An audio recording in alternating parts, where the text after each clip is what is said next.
My first triathlon, I was extremely unprepared. I had been talking about wanting to do a triathlon at some point, thought it was a cool bucket list kind of an item. Of course, I got convinced that I should sign up for the race and did my first triathlon with about 5 weeks of training.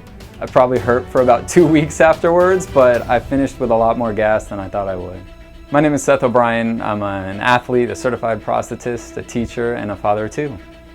I've done 3 triathlons, training for my 4th. I'll be doing the Lifetime Tempe Tri swim bike run, yeah. It's a great way to stay fit, get the exercise in, and having 2 little kids, the time is probably the hardest thing, and family is typically first, so I usually wake up really early, try and get up around 4 or 4:30 and get a workout in or swim, very end of the day, or go out for a run or a ride at night after the boys have gone to sleep. So I cram it around the other stuff. So that's always a very tricky balance between really pushing yourself and listening to your body and knowing when you got to back off and let it recover.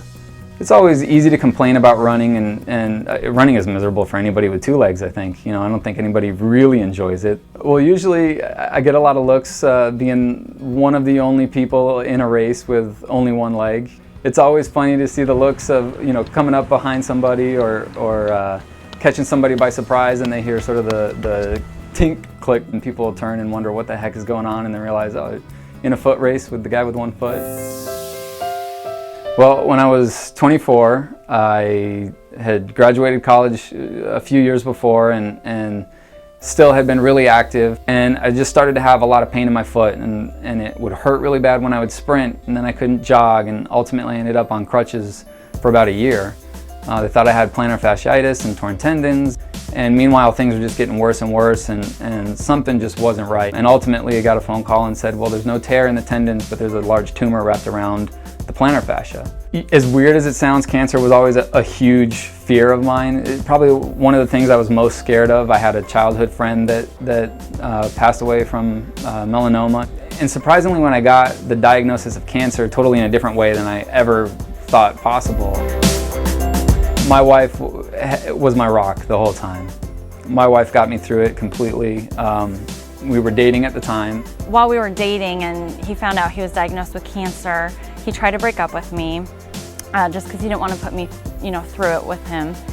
And I didn't want to. She told me I was going to get through it, and she was going to stay with me, and we were going to fight it together. And I knew he was the one. I wanted to be with him. I wanted to stay with him. And so he tried to break up with me, and I said, well, if I stay with you, you just have to promise me you'll get through this. And she was there the whole time. And we've been together almost 11 years, and we've been married for 8 years. Shayla's amazing. She's, my soulmate, I guess. We fit so well. It's great. And I think the trait I value the most out of Seth is just his positive attitude. I mean, throughout the entire process, getting diagnosed with cancer, losing his leg, the chemo, everything, he always had a positive mindset, and I really value and respect that. He's an amazing and proud father. Braden is 4 and Corbin is 10 months. They're amazing. I love getting home to them. Luckily, I have a job where I can get home and spend time at the end of the day.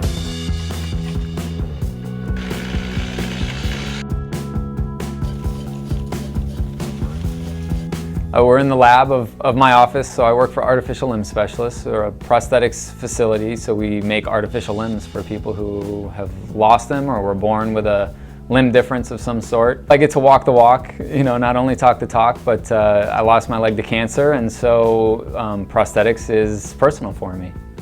As a prosthetist and as an amputee, I really push my patients to be more active and do more than they think they might be able to.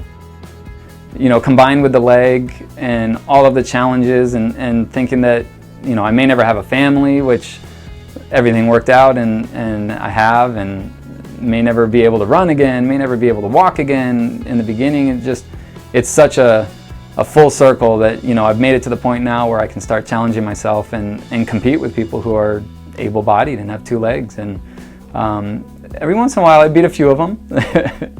getting across the finish line is amazing. And the first ones there are always my wife and 2 boys, and get to hold them. You know, my little 4-year-old will be standing there with a big sign, and he'll always be chanting, "Go, Daddy, go!" And it's really cool to see, and that's, you know, you couldn't replace that with anything. It's amazing.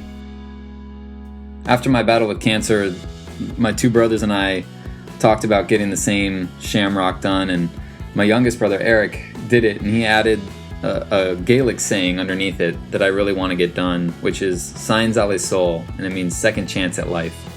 My tattoo faded pretty bad from all the chemotherapy, but one of these days I hope to get it finished up and add the Gaelic message underneath. Just a reminder that I'm lucky to be where I am.